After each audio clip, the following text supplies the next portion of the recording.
This is section 11.2, simplifying radicals.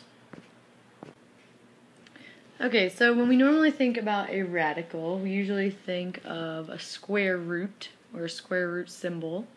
But you can also have cube roots, fourth roots, fifth roots, and so on and so forth.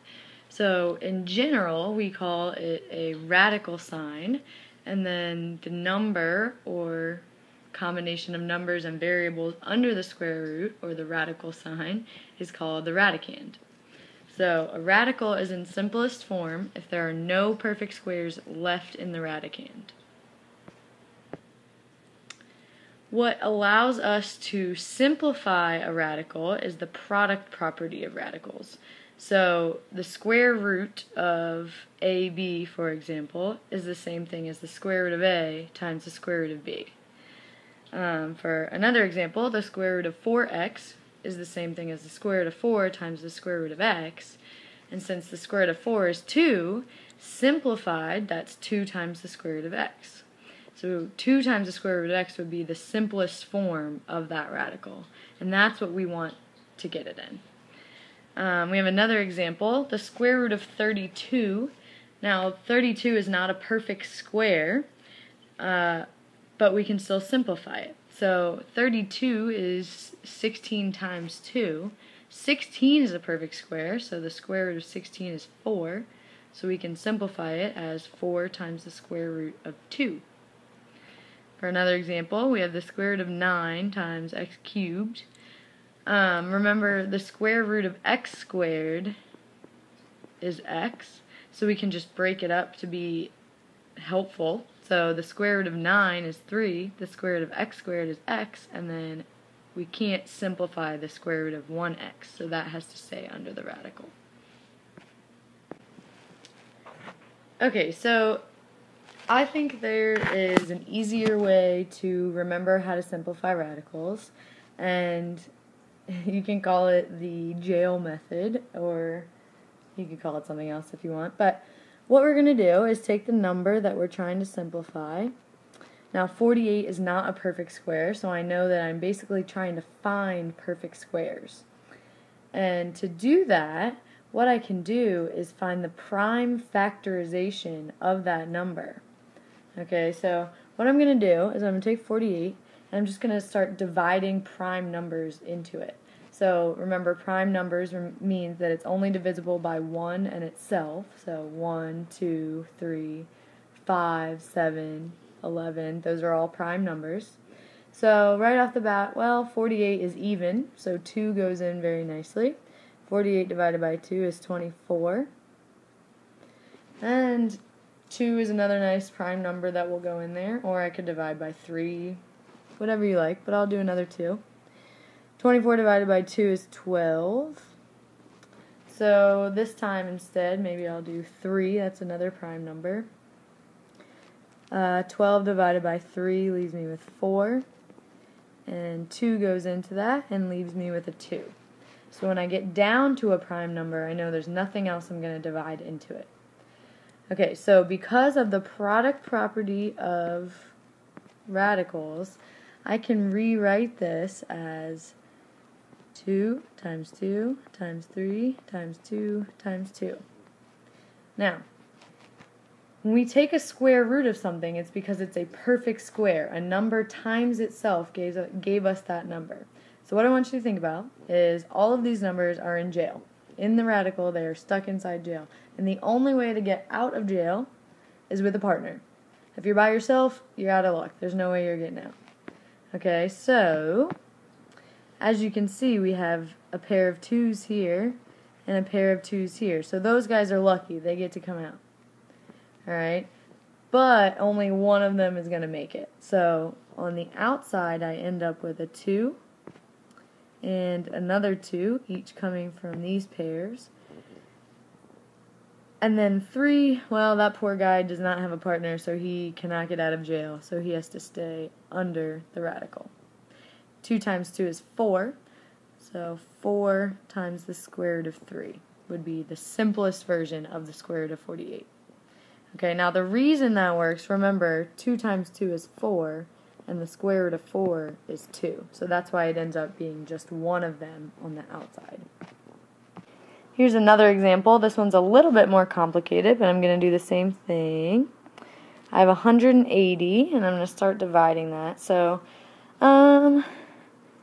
we could do 3. So 3 goes into 180, and I'm left with 60. Well, I can divide 3 in there again. 60 divided by 3 is 20.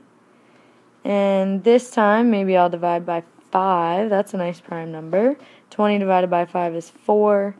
And then I'm left with 2 and 2. Again, now I'm just looking for pairs. So the 3's and the 2's are lucky enough to get out. So a 3 and a 2 on the outside. But 5, oh, well, that poor guy's by himself, so he's left underneath. So the square root of 180 is going to simplify to 6 times the square root of 5. Now, variables. X squared. The square root of x squared is x.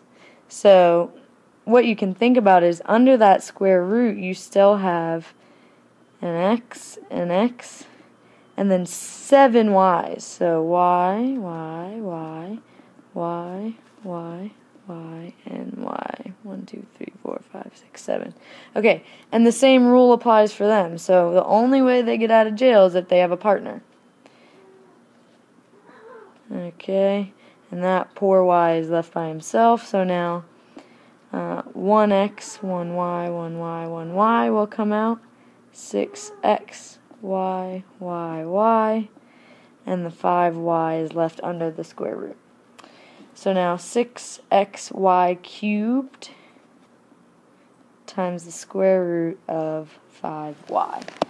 And that would be the simplest version of the square root of 180 x squared y to the 7th. Okay, now we can also work backwards. So given an expression, 5 times the square root of 7, it's saying what is that the simplest version of. Okay, so I want you to think of the jail method, but backwards. So remember, 5 only got out of jail because he had a partner. So there were 2 5's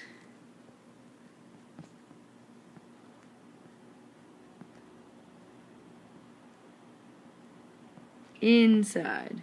Okay, so that becomes the square root of 7 times 5 times 5.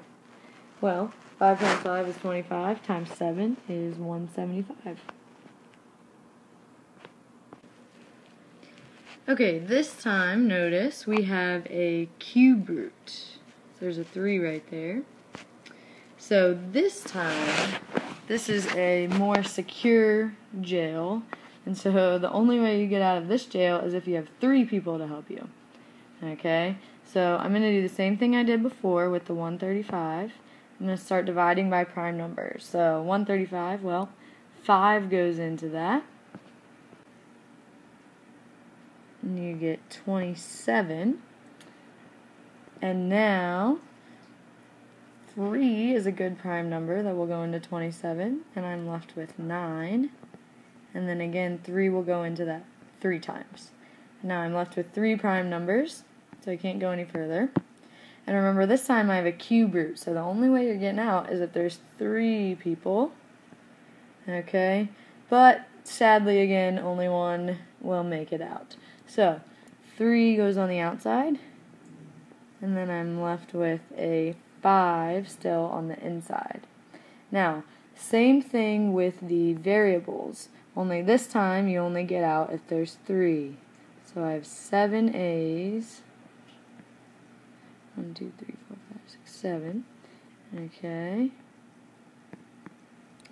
So there's 1 and that A is left, so now I have 3A cube root of 5A left. And then I have 11 B's. So 1, 2, 3, 4, 5, 6, 7, 8, 9, 10, 11. Okay, just making sure. And again, still only getting out if there's 3. So there's 3, there's 3, there's 3, and those 2 guys are left. So now I have 3 times A times A times B times B times B, and I have 5AB times B left under the cube root, and now I'm going to simplify. So 3A squared B cubed times the cube root of 5AB squared. Okay, and for the last example, we have, again, going backwards, given that 5 cube root of 7 is the simplest form, what is the original cube root? So again, the only reason the 5 got out is because there were 3 of them underneath. So underneath the cube root, I have 5 times 5 times 5 times 7. So the original one was the cube root of 875. And that's it for this section.